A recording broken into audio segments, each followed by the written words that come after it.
Tu l'as certainement vu, une mise à jour a changé ton iPhone depuis hier. Apple a sorti sa nouvelle mise à jour iOS 26. Le premier changement radical que l'on peut voir, c'est Liquid Glass. On a un petit peu l'impression que l'iPhone est plongé dans l'eau avec des bulles un peu de partout.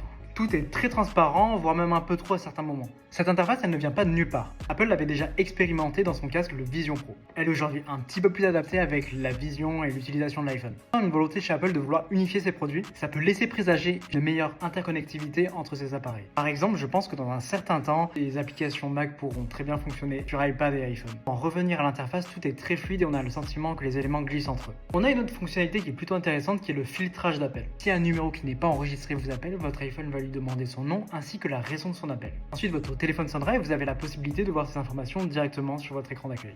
Depuis quelques années maintenant, Apple ont donné la possibilité de customiser ces icônes. Vous avez maintenant la possibilité de rendre vos icônes transparentes qui rappellent évidemment le design de Liquid Glass. Autre modification sympa qui est déjà disponible dans les applications de chat, vous avez la possibilité de mettre un fond d'écran différent en fonction des conversations. Apple introduit aussi une nouvelle manière de communiquer. Vous allez pouvoir traduire vos FaceTime en direct ainsi que vos messages et vos photos. Pas mal d'applications ont aussi un nouveau design comme l'application Music ou App Store. La nouvelle application Apple Games est maintenant disponible et elle permet de mettre en avant les jeux qui sont disponibles dans le service Apple. J'ai quand même l'impression que cette mise à jour est un grand pas en avant pour Apple, mais qu'elle va être très compliquée aux utilisateurs à l'adopter. Beaucoup la trouvent moche et compliquée pour rien. Pour l'avoir testé depuis quelques mois, on s'y habitue assez vite. Certains détails n'ont pas été finis correctement ou qu'il y a juste un parti pris qui est un peu spécial. J'ai été surpris aussi au niveau de la batterie qui tient extrêmement bien. Aujourd'hui, c'est largement mieux. J'ai quand même le sentiment de pouvoir passer une journée tranquille sans devoir absolument le recharger à 17h. Dites-moi dans les commentaires si vous allez l'installer ou non cette mise à jour et si vous l'avez déjà installée, qu'est-ce que vous en pensez.